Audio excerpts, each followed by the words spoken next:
Heart of Darkness by Joseph Conrad, Part 3.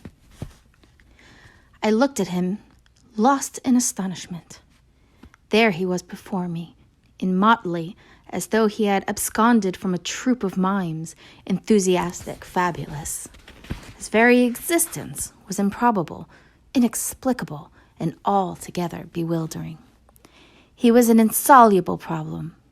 It was inconceivable how he had existed, how he had succeeded in getting so far, how he had managed to remain, why he did not instantly disappear. I went a little further, he said, then a little further still, till I had gone so far that I don't know how I'll ever get back. Never mind. Plenty time. I can manage. You take Kurtz away quick. Quick, I tell you. The glamour of youth enveloped his party-colored rags, his destitution, his loneliness, the essential desolation of his futile wanderings. For months, for years, his life hadn't been worth a day's purchase, and there he was gallantly, thoughtlessly alive, to all appearance, indestructible solely by the virtue of his few years and of his unreflecting audacity. I was seduced into something like admiration, like envy. Glamour urged him on. Glamour kept him unscathed. He surely wanted nothing from the wilderness but space to breathe in and to push on through. His need was to exist and to move onwards at the greatest possible risk and with a maximum of privation. If the absolutely pure, uncalculating, unpractical spirit of adventure had ever ruled a human being, it ruled this bepatched youth. I almost envied him the possession of this modest and clear flame. It seemed to have consumed all thought of self so completely that even while he was talking to you, you forgot that it was he, the man before your eyes, who had gone through these things. I did not envy him his devotion to Kurtz, though. He had not meditated over it. It came to him, and he accepted it with a sort of eager fatalism. I must say that to me it appeared about the most dangerous thing in every way he had come upon so far. They had come together unavoidably, like two ships becalmed near each other and lay rubbing sides at last. I suppose Kurtz wanted an audience, because on a certain occasion, when encamped in the forest, they had talked all night, or more probably Kurtz had talked. We talked of everything, he said, quite transported at the recollection. I forgot there was such a thing as sleep. The night did not seem to last an hour. Everything. Of love, too. Ah, he talked to you of love, I said, much amused. It isn't what you think, he cried, almost passionately. It was in general.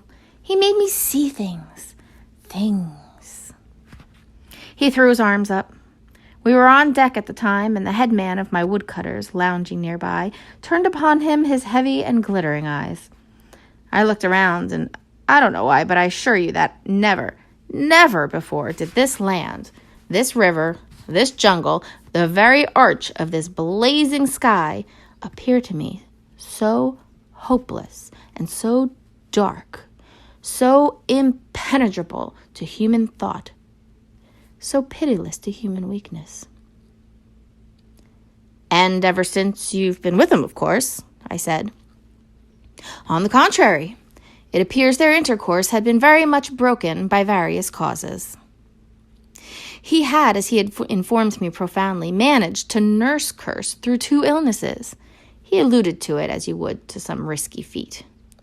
But as a rule, Kurtz wandered alone, far in the depths of the forest. Very often coming to this station, I had to wait days and days before he would turn up, he said. Ah, it was worth waiting for sometimes. What was he doing, exploring or what? I asked. Oh, yes, of course. He had discovered lots of villages, a lake, too. He did not know exactly in what direction. It was dangerous to inquire too much, but mostly his expeditions had been for ivory.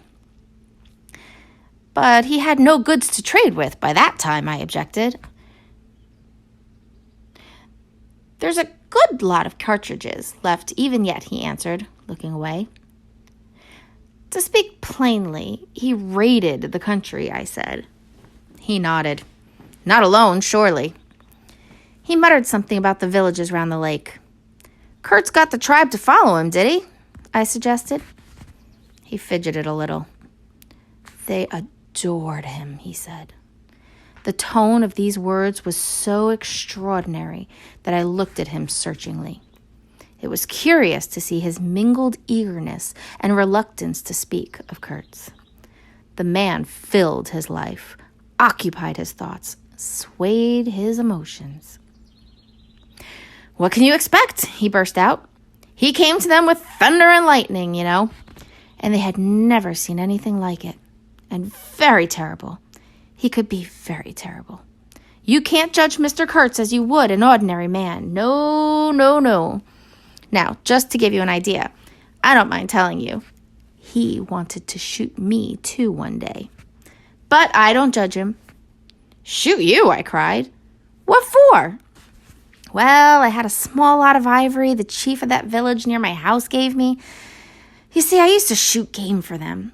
Well, he wanted it and wouldn't hear reason.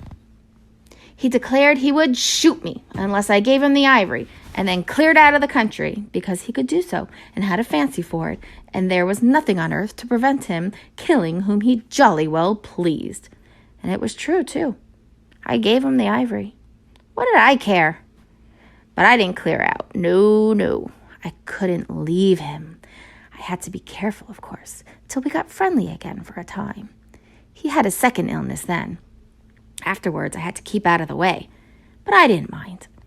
He was living for the most part in those villages on the lake. When he came down to the river, sometimes he would take to me, and sometimes it was better for me to be careful. This man suffered too much. He hated all this, and somehow he couldn't get away. When I had a chance, I begged him to try and leave while there was time. I offered to go back with him. And he would say yes, and then he would remain, go off on another ivory hunt, disappear for weeks, forget himself amongst these people. Forget himself, Why, he's mad, I said. He protested indignantly. Mr. Kurtz couldn't be mad. If I had heard him talk only 2 days ago, I wouldn't dare hint at such a thing. I had taken up my binoculars while we talked and was looking at the shore, sweeping the limit of the forest at each side and at the back of the house.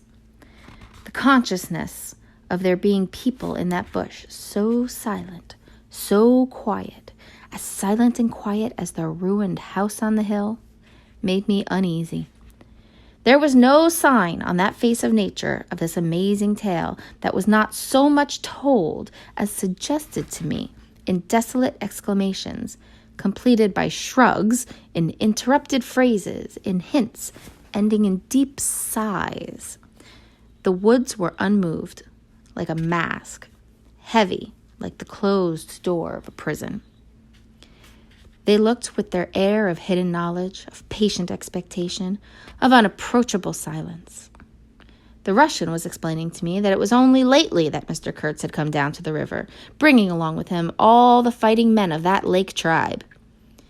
He had been absent for several months, getting himself adored, I suppose, and had come down unexpectedly with the intention to all appearance of making a raid, either across the river or down the stream.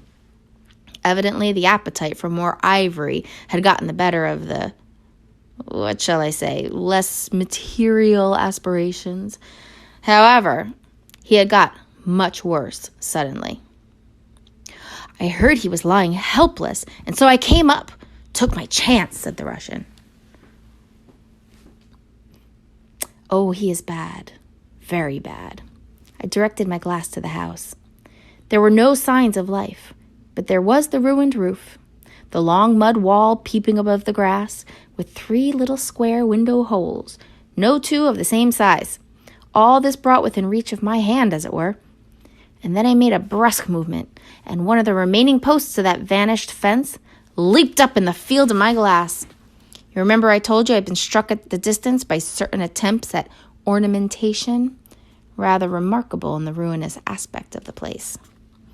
Now I had suddenly a nearer view, and its first result was to make me throw my head back, as if before a blow. Then I went carefully from post to post with my glass, and I saw my mistake. These round knobs were not ornamental, but symbolic. They were expressive and puzzling, striking and disturbing, food for thought, and also for vultures if there had been any looking down from the sky, but at all events for such ants as were industrious enough to ascend the pole. They would have been even more impressive, those heads on the stakes, if their faces had not been turned to the house. Only one, the first I had made out, was facing my way. I was not so shocked as you may think. The start back I had given was really nothing but a movement of surprise. I had expected to see a knob of wood there, you know.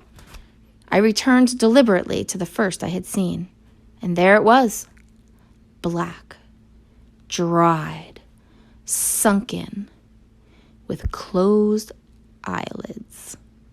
A head that seemed to sleep at the top of that pole, and with the shrunken, dry lips showing a narrow white line of teeth, was smiling too, smiling continuously at some endless and jocose dream of that eternal slumber.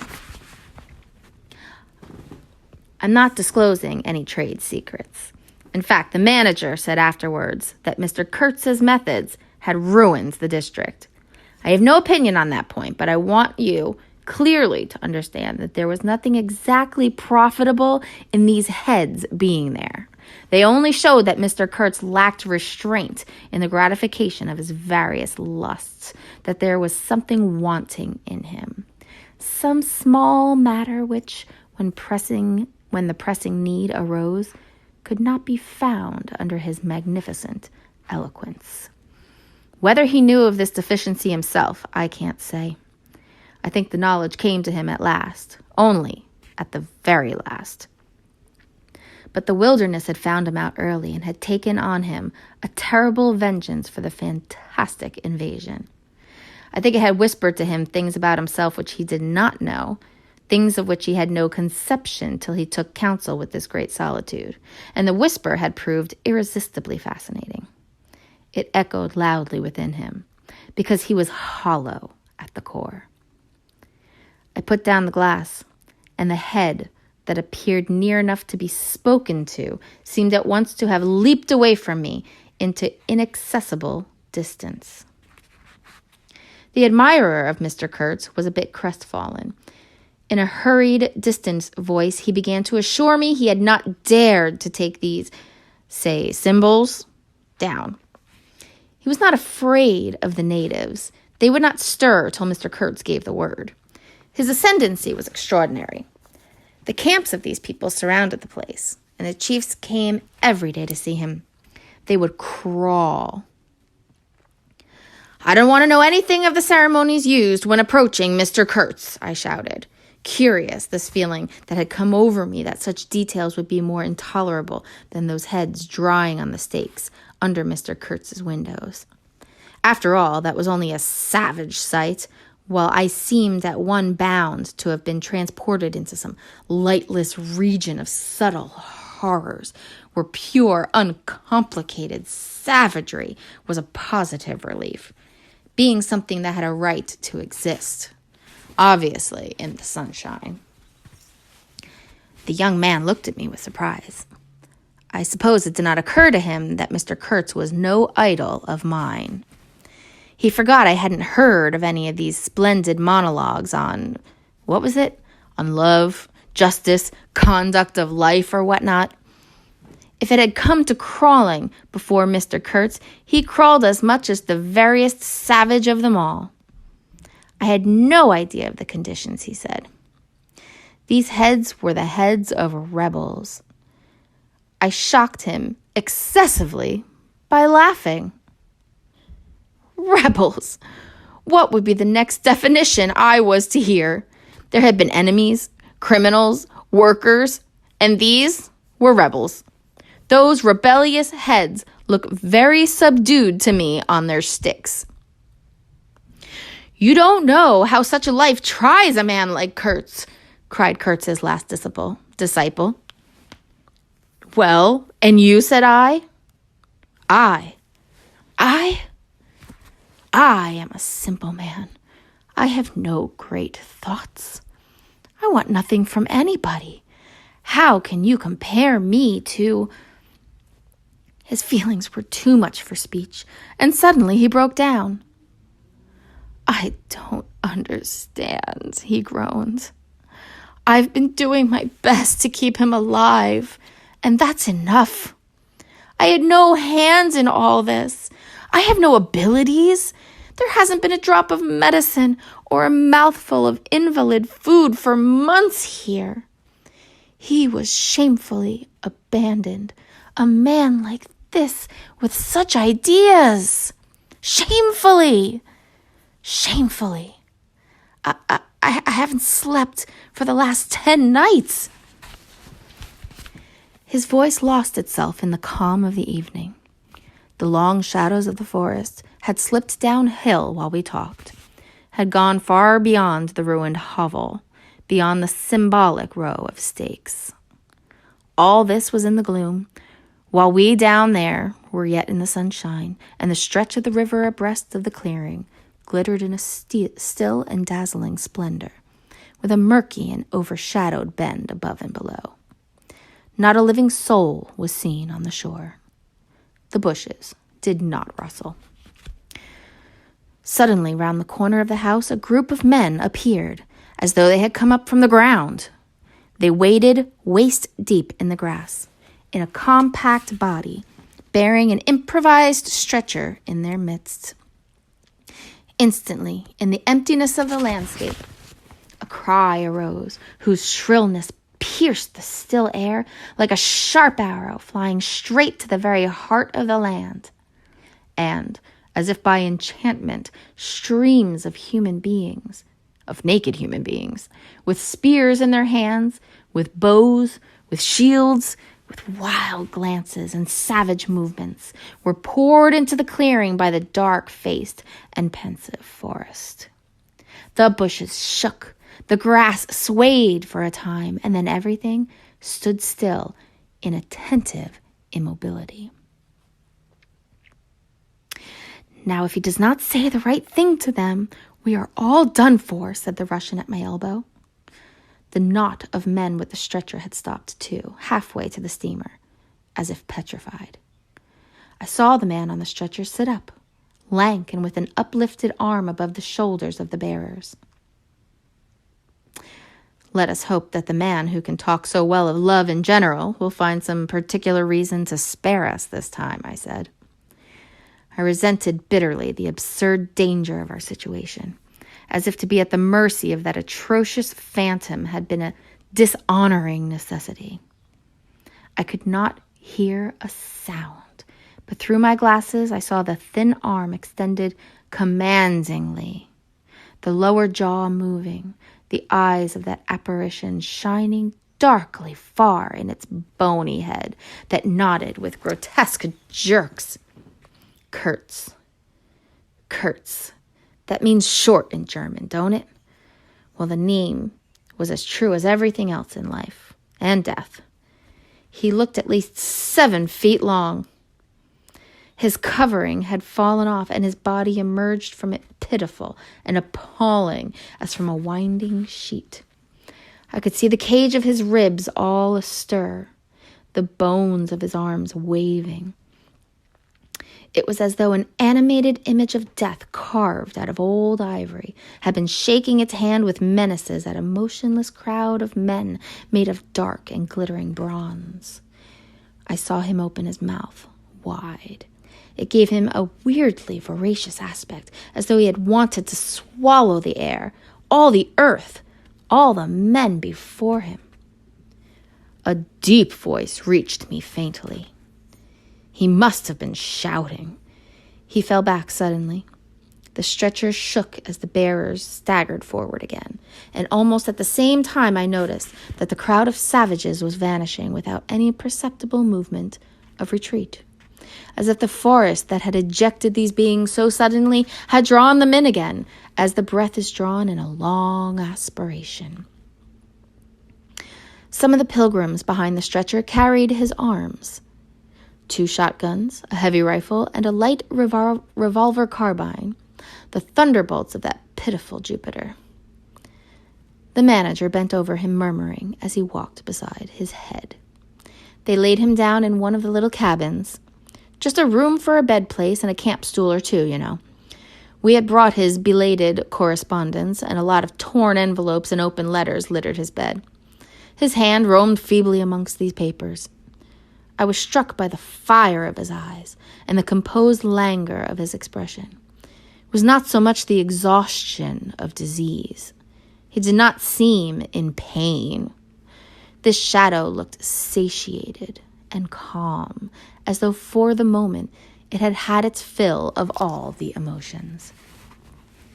He rustled one of the letters, and looking straight in my face, said, "I am glad." Somebody had been writing to him about me. These special recommendations were turning up again. The volume of tone he emitted without effort, almost without the trouble of moving his lips, amazed me. A voice. It was grave, profound, vibrating, while the man did not seem capable of a whisper. However, he had had enough strength in him, factitious no doubt, to very nearly make an end of us, as you shall hear directly. The manager appeared silently in the doorway. I stepped out at once, and he drew the curtain after me. The Russian, eyed curiously by the pilgrims, was staring at the shore. I followed the direction of his glance. Dark human shapes could be made out in the distance, flitting indistinctly against the gloomy border of the forest, and near the river, 2 bronze figures, leaning on tall spears, stood in the sunlight under fantastic headdresses of spotted skins, warlike and still in statuesque repose. And from right to left along the lighted shore moved a wild and gorgeous apparition of a woman. She walked with measured steps, draped in striped and fringed cloths, treading the earth profoundly with a slight jingle and flash of barbarous ornaments. She carried her head high. Her hair was done in the shape of a helmet. She had brass leggings to the knee, brass wire gauntlets to the elbow, a crimson spot on her tawny cheek, innumerable necklaces of glass beads on her neck. Bizarre things, charms, gifts of witch-men that hung about her, glittered and trembled at every step. She must have had the value of several elephant tusks upon her. She was savage and superb, wild-eyed and magnificent. There was something ominous and stately in her deliberate progress. And in the hush that had fallen suddenly upon the whole sorrowful land, the immense wilderness, the colossal body of the fecund and mysterious life seemed to look at her, pensive, as though it had been looking at the image of its own tenebrous and passionate soul. She came abreast of the steamer, stood still and faced us. Her long shadow fell to the water's edge. Her face had a tragic and fierce aspect of wild sorrow and of dumb pain mingled with the fear of some struggling, half-shaped resolve. She stood looking at us without a stir, and like the wilderness itself, with an air of brooding over an inscrutable purpose. A whole minute passed, and then she made a step forward. There was a low jingle, a glint of yellow metal, a sway of fringed draperies, and she stopped as if her heart had failed her. The young fellow by my side growled. The pilgrims murmured at my back. She looked at us all as if her life had depended upon the unswerving steadiness of her glance. Suddenly she opened her bared arms and threw them up rigid above her head, as though in an uncontrollable desire to touch the sky. And at the same time, the swift shadows darted out on the earth, swept around on the river, gathering the steamer into a shadowy embrace. A formidable silence hung over the scene. She turned away slowly, walked on, following the bank, and passed into the bushes to the left. Once only her eyes gleamed back at us in the dusk of the thickets before she disappeared. "If she had offered to come aboard, I really think I would have tried to shoot her," said the man of patches nervously. "I've been risking my life every day for the last fortnight to keep her out of the house. She got in one day and kicked up a row about those miserable rags I picked up in the storeroom to mend my clothes with. I wasn't decent. At least it must have been that, for she talked like a fury to Kurtz for an hour, pointing at me now and then. I don't understand the dialect of this tribe. Luckily for me, I fancy Kurtz felt too ill that day to care, or there would have been mischief. I don't understand. No, it's too much for me. Well, it's all over now." At this moment, I heard Kurtz's deep voice behind the curtain. "Save me! Save the ivory, you mean? Don't tell me! Save me! Why, I had to save you. You are interrupting my plans now. Sick. Not so sick as you would like to believe. Never mind. I'll carry my ideas out. I will return. I'll show you what can be done. You with your little peddling notices. You're interfering with me. I will return. The manager came out. He did me the honor to take me under the arm and lead me aside. "He's very low, he said. He considered it necessary to sigh, but neglected to be consistently sorrowful. "We have done all we can do for him, haven't we? But there's no disguising the fact. Mr. Kurtz has done more harm than good to the company. He did not see the time was not ripe for vigorous action. Cautiously, that's my principle. We must be cautious yet. The district is closed to us for a time. Deplorable. Upon the whole, the trade will suffer. I don't deny there's a remarkable quantity of ivory, mostly fossil. We must save it at all events. But look how precarious the position is. And why? Because the message is unsound." "Do you," said I, looking at the shore, "call it unsound method?" "Without doubt," he explained hotly. "Don't you?" "No method at all," I murmured after a while. "Exactly," he exulted. "I anticipated this. Shows a complete want of judgment. It is my duty to point it out in the proper quarter." "Oh," said I, "that fellow, what's his name, the brickmaker, will make a readable report for you." He appeared confounded for a moment. It seemed to me I'd never breathed an atmosphere so vile, and I turned mentally to Kurtz for relief. Positively for relief. "Nevertheless, I think Mr. Kurtz is a remarkable man," I said with emphasis. He started, dropped on me a cold, heavy glance, said very quietly, "He was," and turned his back on me. My hour of favor was over.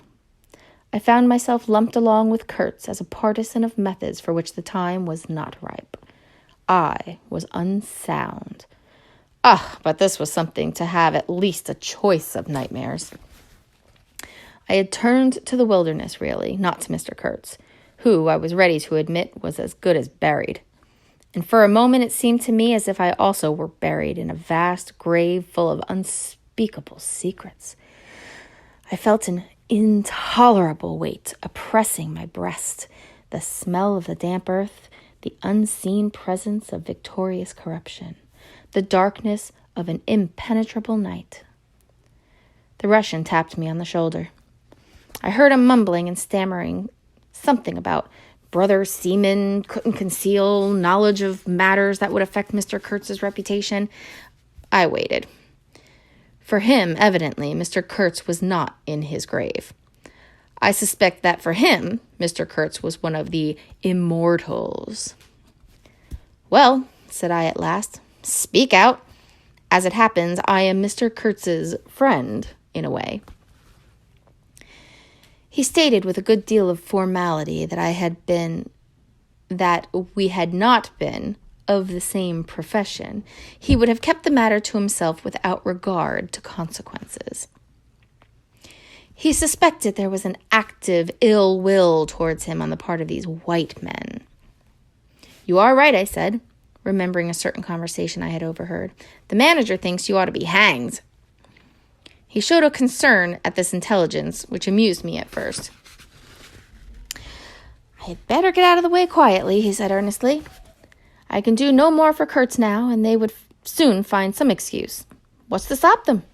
There's a military post 300 miles from here. Well, upon my word, said I, perhaps you better go if you have any friends amongst the savages nearby. Plenty, he said. They're simple people, and I want nothing, you know. He stood biting his lip. Then, I don't want any harm to happen to these whites here, but of course I was thinking of Mr. Kurtz's reputation, but you're a brother seaman, and all right, said I after a time. Mr. Kurtz's reputation is safe with me. I did not know how truly I spoke. He informed me, lowering his voice, that it was Kurtz who had ordered the attack to be made on the steamer. He hated sometimes the idea of being taken away. And then again, but I don't understand these matters. I am a simple man. He thought it would scare you away, that you would give up, thinking him dead. I would not stop him. Oh, I had an awful time of it this last month. Very well, I said. He's all right now. Yes, he muttered, not very convinced, apparently. Thanks, said I. I shall keep my eyes open. Be quiet, he urged anxiously. It would be awful for his reputation if anybody here. I promised a complete discretion with great gravity. I have a canoe and 3 black fellows waiting not very far. I'm off. Could you give me a few Martini Henry cartridges? I could and did with proper secrecy. He helped himself with a wink at me to a handful of my tobacco.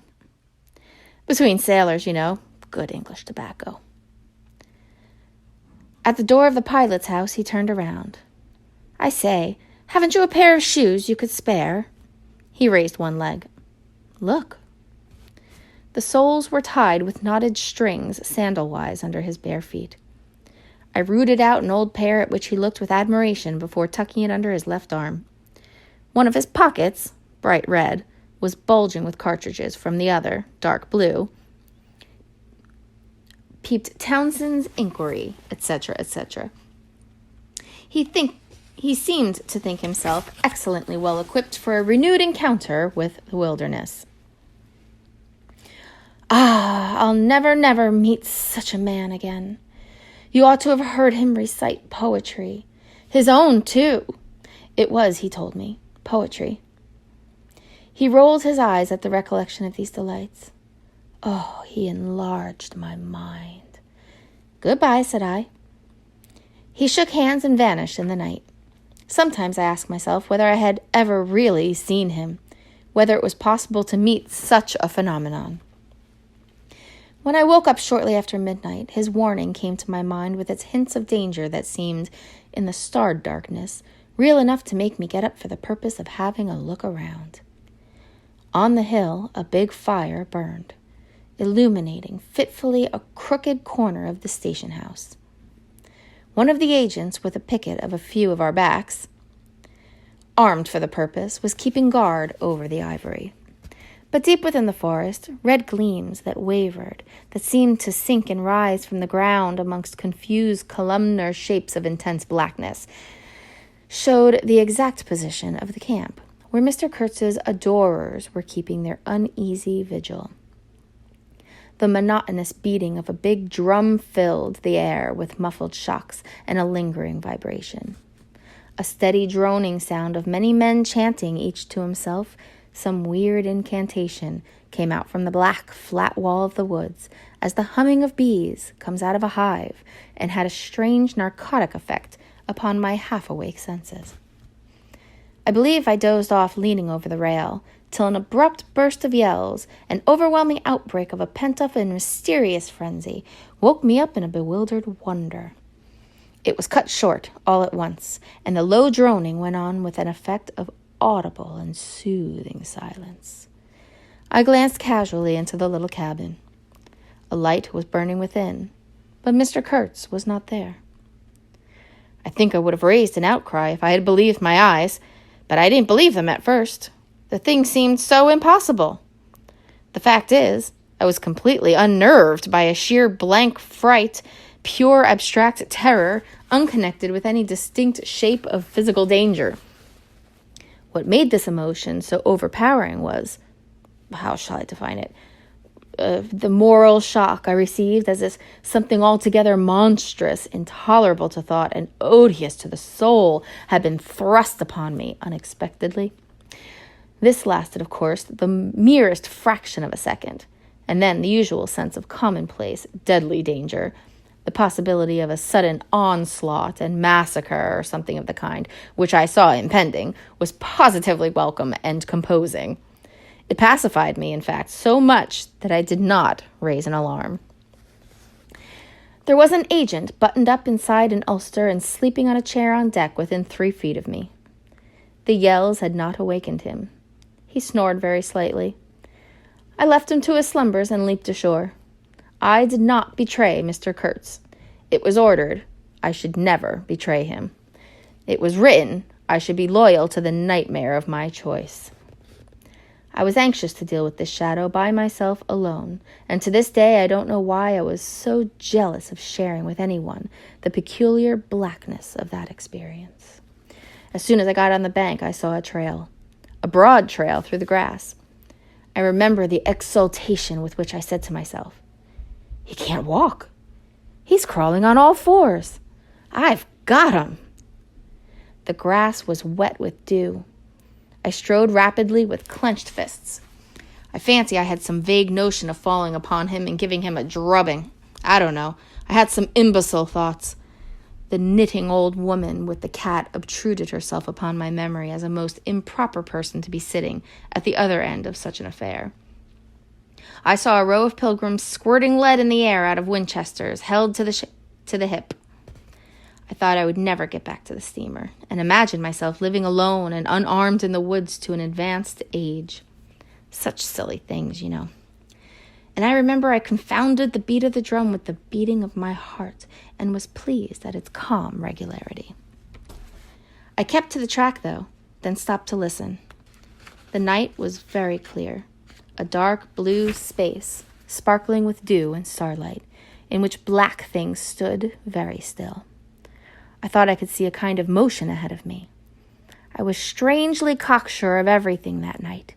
I actually left the track and ran into a wide semicircle, I verily believe, chuckling to myself, so as to get in front of that stir, of that motion I had seen, if indeed I had seen anything. I was circumventing Kurtz as though it had been a boyish game. I came upon him, and if he had not heard me coming, I would have fallen over him too. But he got up in time. He rose, unsteady, long, pale, indistinct, like a vapor exhaled by the earth, and swayed slightly, misty and silent before me. While at my back the fires loomed between the trees, and the murmur of many voices issued from the forest. I had cut him off cleverly, but when actually confronting him, I seemed to come to my senses. I saw the danger in its right proportion. It was by no means over yet. Suppose he began to shout. Though he could hardly stand, there was still plenty of vigor in his voice. "Go away! Hide yourself," he said, in that profound tone. It was very awful. I glanced back. We were within 30 yards from the nearest fire. A black figure stood up, strode on long black legs, waving long black arms across the glow. It had horns, antelope horns, I think, on its head. Some sorcerer, some witch man, no doubt. It looked fiend-like. "Do you know what you're doing?" I whispered. "Perfectly," he answered, raising his voice for that single word. It sounded to me far off and yet loud, like a hail through a speaking trumpet. If he makes a row, we are lost, I thought to myself. This clearly was not a case for fisticuffs, even apart from the very natural aversion I had to beat that shadow, this wandering and tormented thing. "You'll be lost," I said, "utterly lost." One gets sometimes such a flash of inspiration, you know. I did say the right thing, though indeed he could not have been more irretrievably lost than he was at this very moment, when the foundations of our intimacy were being laid, to endure, even to the end, even beyond. "I had immense plans," he muttered irresolutely. "Yes," said I, "but if you try to shout, I'll smash your head with—" There was not a stick or a stone near. "I'll throttle you for good," I corrected myself. "I was on the threshold of great things," he pleaded, in a voice of longing, with a wistfulness of tone that made my blood run cold. "And now for this stupid scoundrel." "Your success in Europe is assured in any case," I affirmed steadily. I did not want to have the throttling of him, you understand, and indeed it would have been very little use for any practical purpose. I tried to break the spell, the heavy, mute spell of the wilderness that seemed to draw him to its pitiless breast by the awakening of forgotten and brutal instincts, by the memory of gratified and monstrous passions. This alone, I was convinced, had driven him out to the edge of the forest, to the bush, towards the gleam of fires, the throb of drums, the drone of weird incantations. This alone had beguiled his unlawful soul beyond the bounds of permitted aspirations. And don't you see, the terror of the position was not in being knocked on the head, though I had a very lively sense of that danger too, but in this, that I had to deal with a being to whom I could not appeal in the name of anything, high or low. I had, even like to invoke himself, his own exalted and incredible degradation. There was nothing either above or below him, and I knew it. He had kicked himself loose of the earth. Confound the man! He had kicked the very earth to pieces. He was alone, and I before him did not know whether I stood on the ground or floated in the air. I've been telling you what we said, repeating the phrases we pronounced, but what's the good? They were common, everyday words, the familiar, vague sounds exchanged on every waking day life. But what of that? They had behind them, to my mind, the terrific suggestiveness of words heard in dreams, of phrases spoken in nightmares. Soul, if anybody ever struggled with a soul, I am the man. And I wasn't arguing with a lunatic either. Believe me or not, his intelligence was perfectly clear. Concentrated, it is true, upon himself with horrible intensity, yet clear. And therein was my only chance, barring, of course, the killing him there and then, which wasn't so good on account of unavoidable noise. But his soul was mad. Being alone in the wilderness, it had looked within itself, and by heavens, I tell you, it had gone mad. I had, for my sins, I suppose, to go through the ordeal of looking into myself. No eloquence could have been so withering to one's belief in mankind as his final burst of sincerity. He struggled with himself, too. I saw it. I heard it. I saw the inconceivable mystery of a soul that knew no restraint, no faith, and no fear, yet struggling blindly with itself. I kept my head pretty well, but when I had him at last, stretched on the couch, I wiped my forehead, while my legs shook under me as though I had carried 1/2 ton on my back down that hill. and yet I had only supported him, his bony arm clasped around my neck, and he was not much heavier than a child. When next day we left at noon, the crowd, of whose presence behind the curtain of trees I had been acutely conscious all the time, flowed out of the woods again, filled the clearing, covered the slope with a mass of naked, breathing, quivering bronze bodies. I steamed up a bit, then swung down the stream, and 2,000 eyes followed the evolutions of the splashing, thumping, fierce river demon beating the water with its terrible tail and breathing black smoke into the air. In front of the first rank along the river, 3 men, plastered with bright red earth from head to foot, strutted to and fro restlessly. When we came abreast again, they faced the river, stamped their feet, raised their horned heads, swayed their scarlet bodies. They shook towards the fierce river demon, a bunch of black feathers, a mangy skin with a pendant tail, something that looked like a dried gourd. They shouted periodically together strings of amazing words that resembled no sounds of human language, and the deep murmurs of the crowd, interrupted suddenly, were like the responses of some satanic litany. We had carried Kurtz into the pilot house. There was more air there. Lying on the couch, he stared through the open shutter. There was an eddy in the mass of human bodies, and the woman with helmeted head and tawny cheeks rushed out of the very brink of the stream. She put out her hands, shouted something, and all that wild mob took up the shout in a roaring chorus of articulated, rapid, breathless utterance. "Do you understand this?" I asked.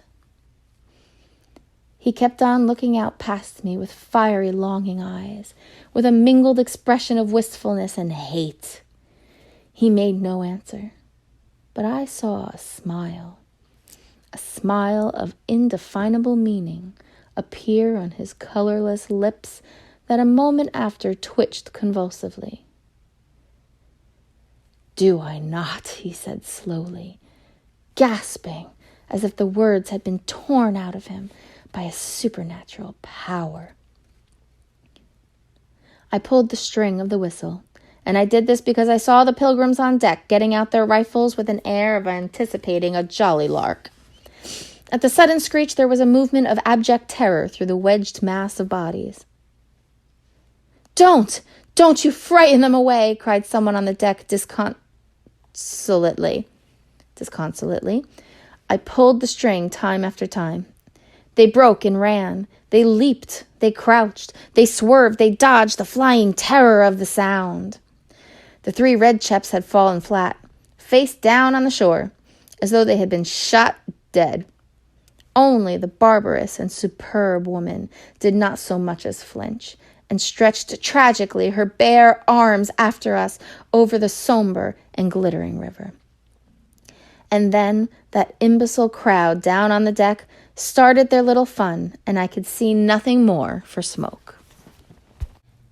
The brown current ran swiftly out of the heart of darkness, bearing us down towards the sea, with twice the speed of our upward progress. And Kurtz's life was running swiftly too, ebbing out of his heart into the sea of inexorable time.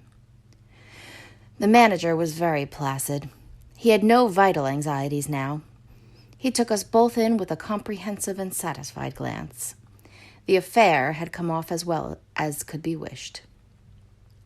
I saw the time approaching when I would be left alone of the party of unsound method. The pilgrims looked upon me with disfavor. I was, so to speak, numbered with the dead. It is strange how I accepted this unforeseen partnership, this choice of nightmares forced upon me in the tenebrous lands invaded by these mean and greedy phantoms. Kurtz discoursed. A voice. It rang deep to the very last. It survived his strength to hide in the magnificent folds of eloquence the barren darkness of his heart. Oh, he struggled. The wastes of his weary brain were haunted by shadowy images now. images of wealth and fame revolving obsequiously round his unextinguishable gift of noble and lofty expression.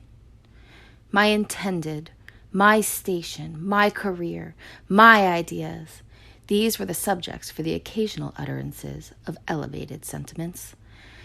The shade of the original Kurtz frequented the bedside of the hollow sham, whose fate it was to be buried presently in the mold of primeval earth.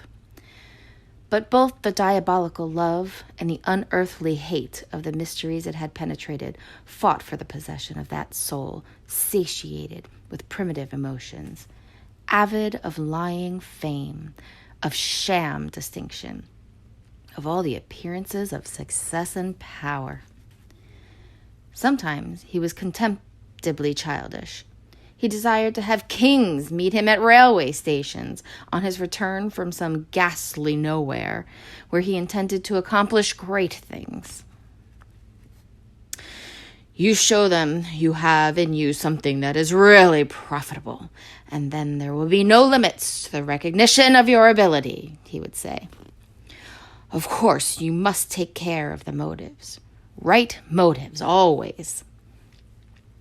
The long reaches that were like one and the same reach, monotonous bends that were exactly alike, slipped past the steamer with their multitude of secular trees looking patiently after this grimy fragment of another world, the forerunner of change, of conquest, of trade, of massacres, of blessings.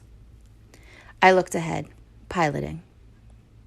"Close the shutter," said Kurt suddenly one day. "I can't bear to look at this."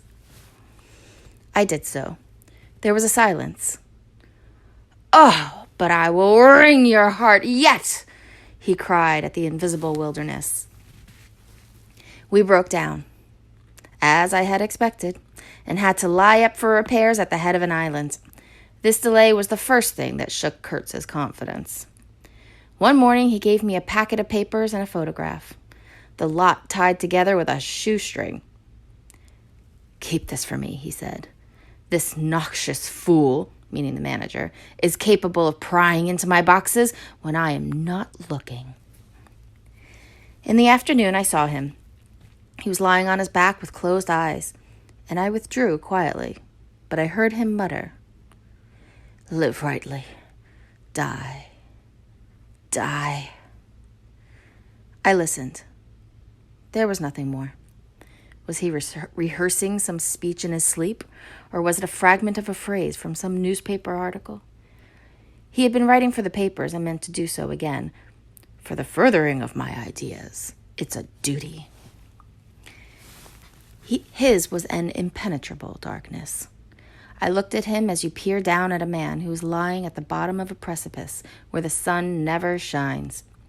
But I had not much time to give him, because I was helping the engine driver to take two pieces, the leaky cylinders, to straighten a bent connecting rod, and in other such matters.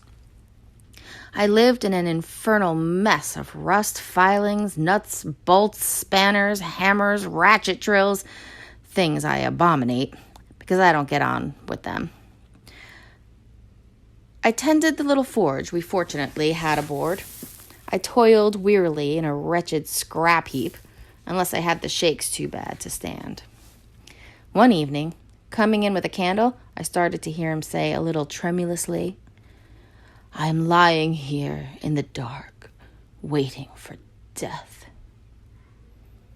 The light was within a foot of his eyes.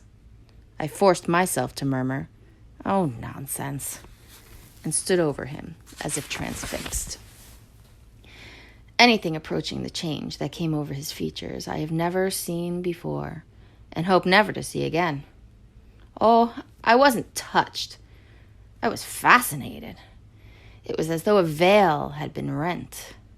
I saw in that ivory face the expression of somber pride, of ruthless power, of craven terror, of an intense and hopeless despair. Did he live his life again in every detail of desire, temptation, and surrender during that supreme moment of complete knowledge? He cried in a whisper at some image, at some vision. He cried out twice, a cry that was no more than a breath. The horror! The horror! I blew the candle out and left the cabin. The Pilgrims were dining in the mess room, and I took my place opposite the manager, who lifted his eyes to give me a questioning glance, which I successfully ignored. He leaned back, serene, with that peculiar smile of his, sealing the unexpressed depths of his meanness. A continuous shower of small flies streamed upon the lamp, upon the cloth, upon our hands and faces. Suddenly the manager's boy put his insolent black head in the doorway and said in a tone of scathing contempt, "Mr. Kurtz, he dead." All the Pilgrims rushed out to see. I remained and went on with my dinner. I believe I was considered brutally callous. However, I did not eat much. There was a lamp in there. Light, don't you know, and outside it was so beastly dark. I went no more near the remarkable man who had pronounced a judgment upon the adventures of his soul on this earth. The voice was gone. What else had been there? But I am, of course, aware that next day the Pilgrims buried something in a muddy hole. And then they very nearly buried me. However, as you see, I did not go to join Kurtz there and then. I did not. I remained to dream the nightmare out to the end and to show my loyalty to Kurtz once more. Destiny. My destiny. Droll thing life is, that mysterious arrangement of merciless logic for a futile purpose. The most you can hope from it is some knowledge of yourself. That comes too late. A crop of inextinguishable regrets. I've wrestled with death.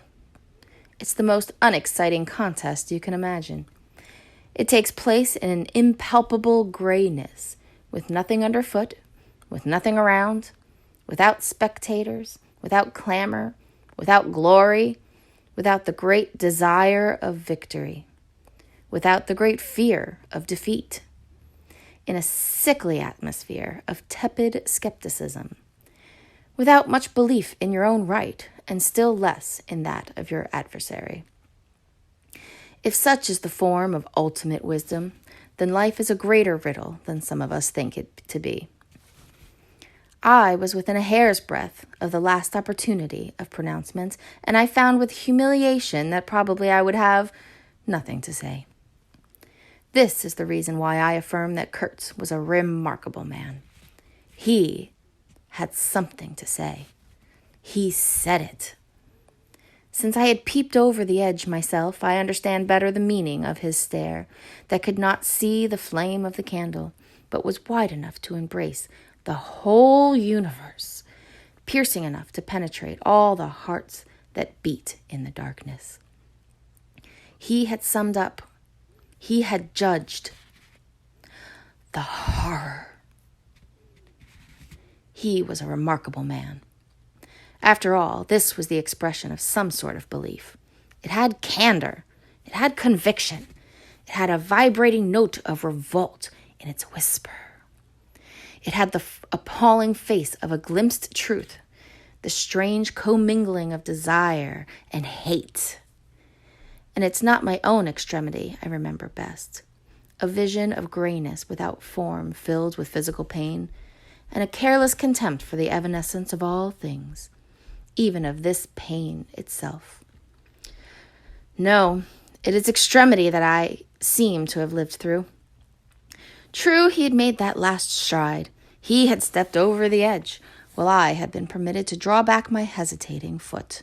And perhaps in this is the whole difference. Perhaps all the wisdom and all truth and all sincerity are just compressed into that inappreciable moment of time in which we step over the threshold of the invisible. Perhaps. I like to think my summing up would not have been a word of careless contempt. Better his cry. Much better.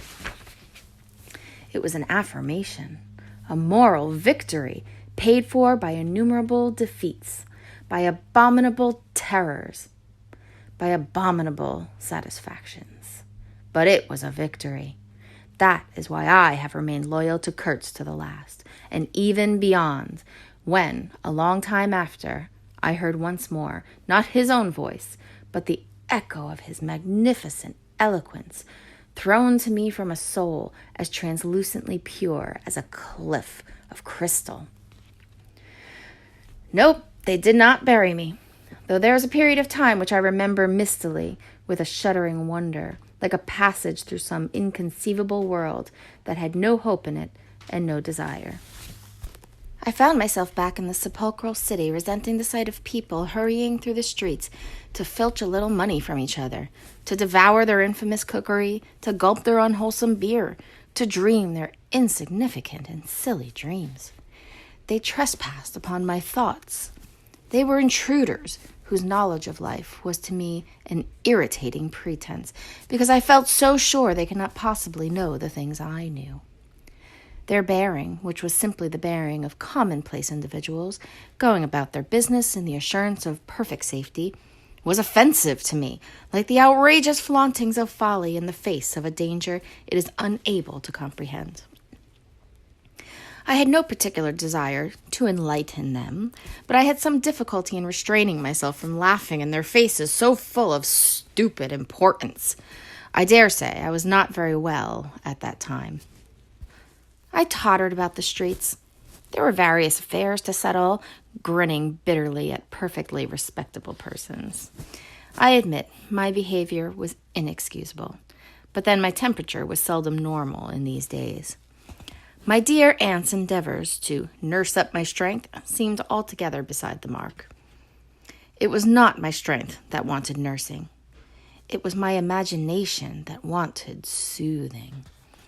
I kept the bundle of papers given me by Kurtz, not knowing exactly what to do with it.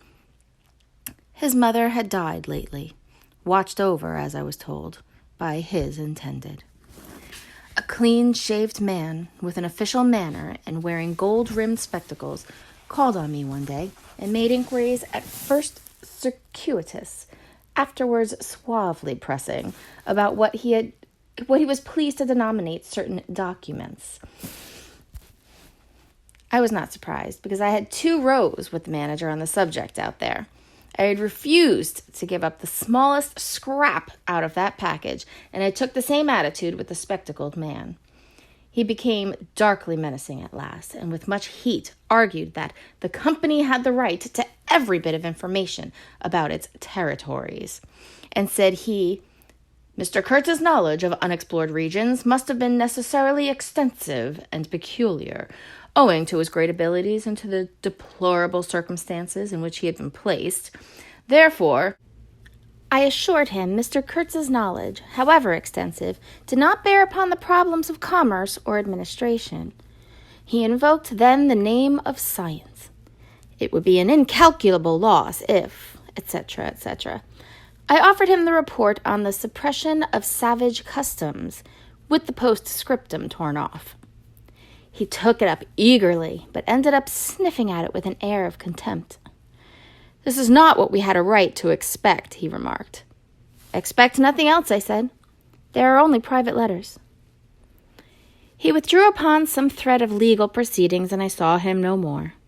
But another fellow, calling himself Kurtz's cousin, appeared 2 days later and was anxious to hear all the details about his dear relative's last moments.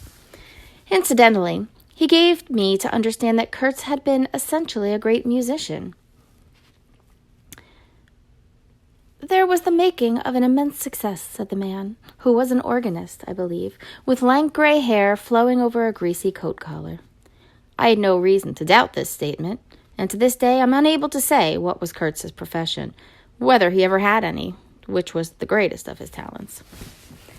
I had taken him for a painter who wrote for the papers, or else for a journalist who could paint, but even the cousin, who took snuff during the interview, could not tell me what he had been exactly. He was a universal genius. On that point I agreed with the old chap, who thereupon blew his nose noisily into a large cotton handkerchief and withdrew in senile agitation, bearing off some family letters and memoranda without importance. Ultimately, a journalist anxious to know something of the fate of his dear colleague turned up. This visitor informed me Kurtz's proper sphere ought to have been politics on the popular side. He had furry, straight eyebrows, bristly hair cropped short, an eyeglass on a broad ribbon, and, becoming expansive, confessed his opinions that Kurtz really couldn't write a bit. But heaven, how that man could talk! He electrified large meetings. He had faith, don't you see? He had faith. He could get himself to believe anything. Anything. He would have been a splendid leader of an extreme party. What party? I asked. Any party, answered the other. He was an extremist. Did I not think so? I assented. Did I know, he asked with a sudden flash of curiosity, what it was that had induced him to go out there? Yes, said I, and forthwith handed him the famous report for publication, if he thought fit. He glanced through it hurriedly, mumbling all the time, judged it would do, and took himself off with this plunder. Thus I was left at last with a slim packet of letters and the girl's portrait. She struck me as beautiful. I mean, she had a beautiful expression. I know that the sunlight can be made to lie, too, yet one felt that no manipulation of light and pose could have conveyed the delicate shade of truthfulness upon those features. She seemed ready to listen without mental reservation, without suspicion, without a thought for herself. I concluded I would go and give her back her portrait and those letters myself. Curiosity? Yes. And also some other feelings, perhaps. All that had been Kurtz's had passed out of my hands. His soul, his body, his station, his plans, his ivory, his career. There remained only his memory and his intended. And I wanted to give that up, too, to the past, in a way. To surrender, personally, all that remained of him with me to that oblivion which is the last word of our common fate. I don't defend myself. I had no clear perception of what it was I really wanted. Perhaps it was an impulse of unconscious loyalty, or the fulfillment of one of those ironic necessities that lurk in the facts of human existence. I don't know. I can't tell. But I went. I thought his memory was like the other memories of the dead that accumulate in every man's life. A vague impress on the brain of shadows that had fallen on it in their swift and final passage. But before the high and ponderous door, between the tall houses of a street as still and decorous as a well-kept alley in a cemetery, I had a vision of him on the stretcher, opening his mouth voraciously, as if to devour all the earth with all its mankind. He lived then before me. He lived as much as he had ever lived, a shadow insatiable of splendid appearances, of frightful realities, a shadow darker than the shadow of the night, and draped nobly in the folds of a gorgeous eloquence. The vision seemed to enter the house with me. The stretcher, the phantom bearers, the wild crowd of obedient worshippers, the gloom of the forests, the glitter of the reach between the murky bends, the beat of the drum, regular and muffled like the beating of a heart, the heart of a conquering darkness. It was a moment of triumph for the wilderness, an invading and vengeful rush which, it seemed to me, I would have to keep back alone for the salvation of another soul. And the memory of what I had heard him say afar there, with the horned shapes stirring at my back, in the glow of the fires, within the patient woods, those broken phrases came back to me, were heard again in their ominous and terrifying simplicity. I remembered his abject pleading, his abject threats, the colossal scale of his vile desires, the meanness, the torment, the tempestuous anguish of his soul. And later on, I seemed to see his collected, languid manner when he said one day, "This lot of ivory now is really mine. The company did not pay for it. I collected it myself at a very great personal risk. I'm afraid they will try to claim it as theirs, though. It is a difficult case. What do you think I ought to do? Resist? Huh? I want no more than justice. He wanted no more than justice. No more than justice. I rang the bell before a mahogany door on the first floor, and while I waited, he seemed to stare at me out of the glassy panel. Stare with that wide and immense stare, embracing, condemning, loathing all the universe. I seemed to hear the whispered cry, "The horror! The horror!"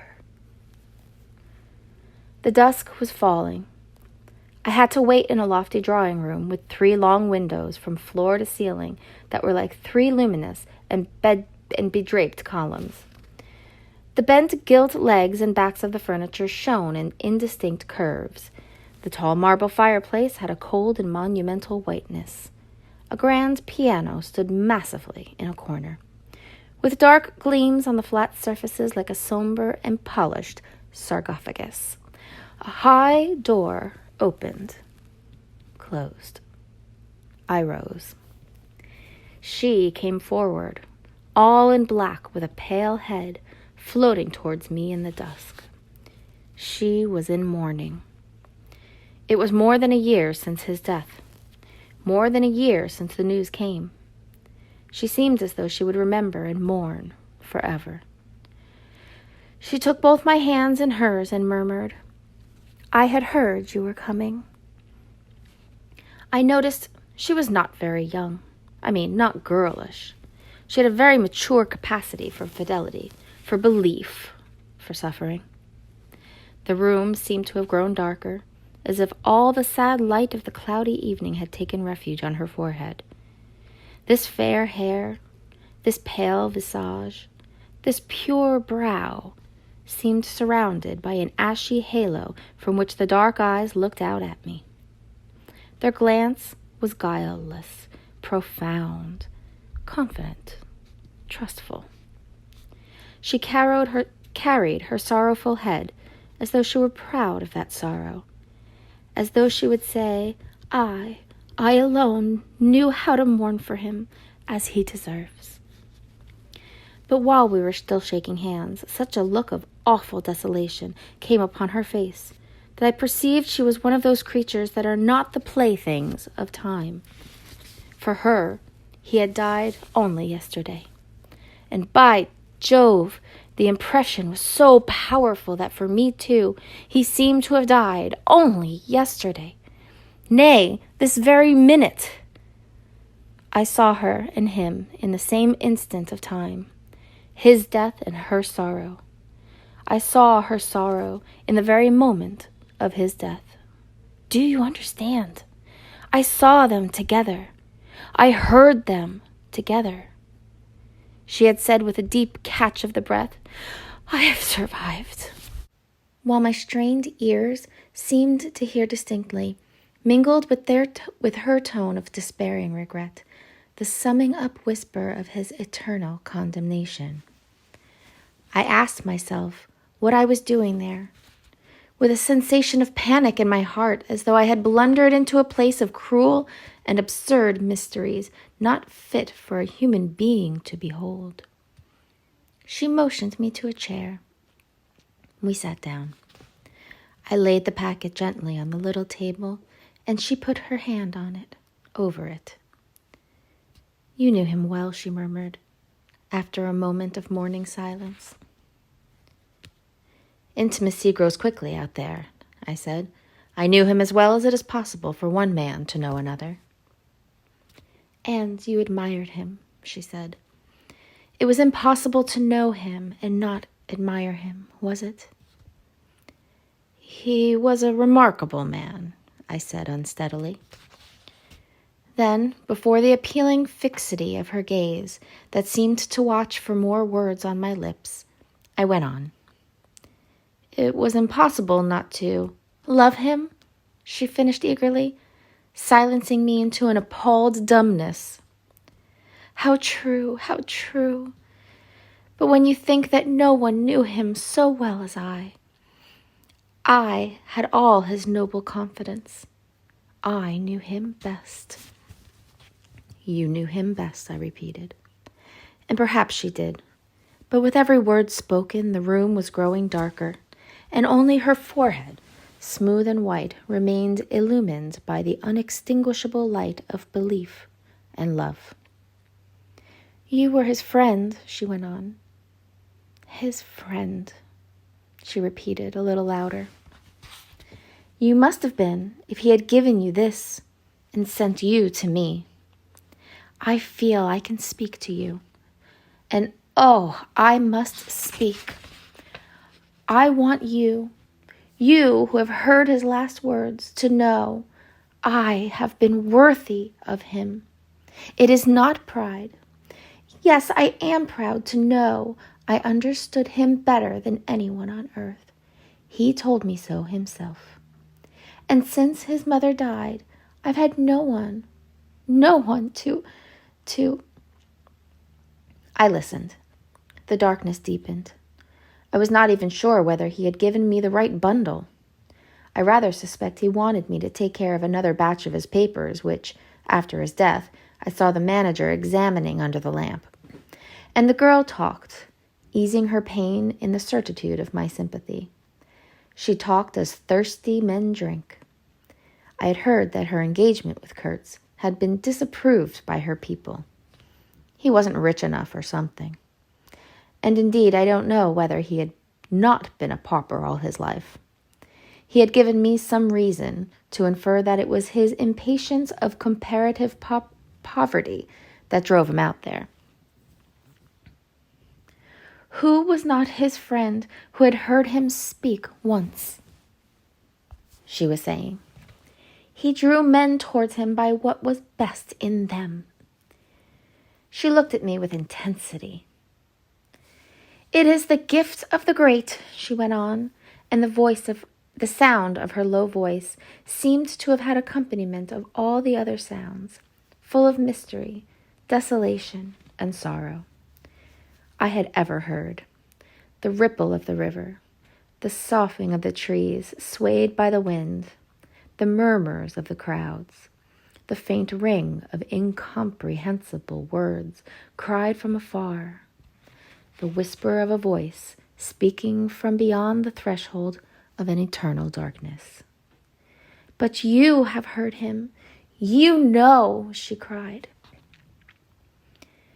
Yes, I know, I said with something like despair in my heart, but bowing my head before the faith that was in her, before that great and saving illusion that shone with an unearthly glow in the darkness, in the triumphant darkness from which I could not have defended her, from which I could not even defend myself. What a loss to me, to us, she corrected herself with beautiful generosity, then added in a murmur, to the world. By the last gleams of twilight, I could see the glitter of her eyes, full of tears that would not fall. I have been very happy, very fortunate, very proud, she went on. Too fortunate, too happy for a little while, and now I am unhappy for life. She stood up. Her fair hair seemed to catch all the remaining light in a glimmer of gold. I rose too. And all of this, she went on mournfully, all of his promise, of all his promise and of all his greatness, of his generous mind, of his noble heart, nothing remains, nothing but a memory. You and I, we shall always remember him, I said hastily. No, she cried, it is impossible that all this should be lost, that such a life should be sacrificed to leave nothing but sorrow. You know what vast plans he had. I knew of them too. I could not perhaps understand, but others knew of them. Something must remain. His last words, at least, have not died. His words will remain, I said. And his example, she whispered to herself. Men looked up to him. His goodness shone in every act. His example, True, I said. His example, too. Yes, his example. I forgot that. But I do not. I cannot believe. Not yet. I cannot believe that I shall never see him again. That nobody will see him again. Never, never, never. She put out her arms, as if after a retreating figure, stretching them back and with clasped, pale hands across the fading and narrow sheen of the window. Never see him. I saw him clearly enough then. I shall see this eloquent phantom as long as I live. And I shall see her, too, a tragic and familiar shade, resembling in this gesture another one, tragic also, and bedecked with powerless charms, stretching bare brown arms over the glitter of the infernal stream, the stream of darkness. She said suddenly, very low, "He died as he lived." "His end," said I, with dull anger stirring in me, "was in every way worthy of his life." "And I was not with him," she murmured. My anger subsided before a feeling of infinite pity. "Everything that could be done," I mumbled. "Ah, but I believed in him more than anyone on earth, more than his own mother, more than himself. He needed me. I would have treasured every sigh, every word, every sign, every glance." I felt like a chill grip on my chest. "Don't," I said in a muffled voice. "Forgive me. I have mourned so long in silence. In silence. You were with him. To the last? I think of his loneliness. Nobody near to understand him as I would have understood. Perhaps no one to hear." "To the very end," I said shakily. "I heard his very last words." I stopped in a fright. "Repeat them," she murmured in a heartbroken tone. I want something to live with." I was on the point of crying at her. "Don't you hear them?" The dusk was repeating them in a persistent whisper all around us, in a whisper that seemed to swell menacingly, like the first whisper of a rising wind. The horror! The horror! "His last word. To live with," she insisted. "Don't you understand? I loved him. I loved him. I loved him." I pulled myself together and spoke slowly. "The last words he pronounced was your name." I heard a light sigh, and then my heart stood still, stopped dead short by an exulting and terrible cry, by the cry of inconceivable triumph and of unspeakable pain. "I knew it! I was sure!" She knew. She was sure. I heard her weeping. She had hidden her face in her hands. It seemed to me that the house would collapse before I could escape, that the heavens would fall upon my head. But nothing happened. The heavens do not fall for such a trifle. Would they have fallen, I wonder, if I had rendered Kurtz that justice which was his due? Hadn't he said he wanted only justice? But I couldn't. I could not tell her. It would have been too dark altogether. Marlowe ceased and sat apart, indistinct and silent, in the pose of a meditating Buddha. Nobody moved for a time. "We've lost the first of the ebb," said the director suddenly. I raised my head.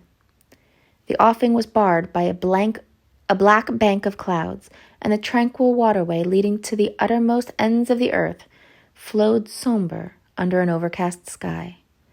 seemed to lead into the heart of an immense darkness.